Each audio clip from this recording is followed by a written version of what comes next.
Les politiques des anxiétés parlent des fausses idoles qui peuvent créer des troubles et de l'insécurité. Les auréoles sont gravées avec les symboles ésotériques de la perfection, qui est le cercle féminin et les points masculins, mais représentent aussi également des divinités de l'Antiquité, ainsi que les symboles alchimiques de l'or et du soleil. Chaque table est une carte du tarot. Dans les panneaux des romans, les personnages ont des taches sur la peau, un signe d'empoisonnement par Mercure. Les symboles du sel, du mercure et du soufre sont tatoués sur la main. L'inscription « La chance accompagne la vertu » se trouve représentée avec les caducéos de Mercure dans les châteaux de Dampierre. Outre la coupe, les symboles des arcanes mineurs sont rappelés par la spirale dorée, les deniers, les bâtons et l'épée, en terminant les chemins dans l'œil gauche et en répliquant les symboles sous l'auréole.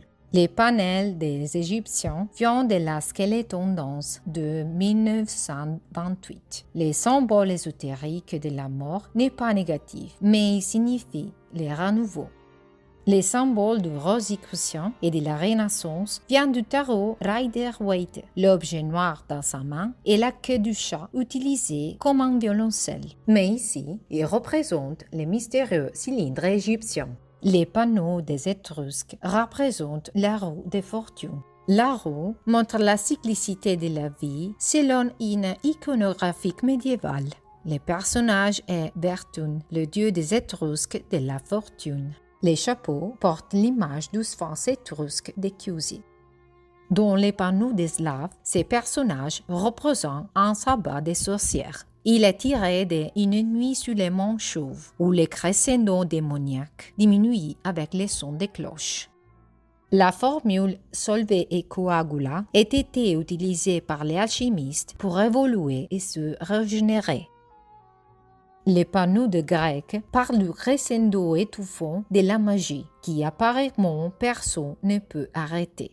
Cette tempérance qui verse continuellement le liquide vital d'une amphore à une autre en régénérant la vie.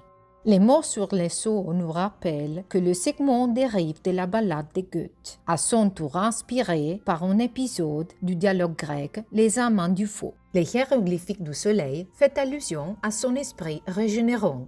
Les panels des Sumériens dérivent de l'un court-métrage Silly Symphony, dans lesquels ces souverains se comportent apparemment de façon illogique. L'aigle héraldique est celle de l'empereur du tarot, mais qui représente ici la divinité des Sumériens, des tempêtes, de la guerre et de la fertilité.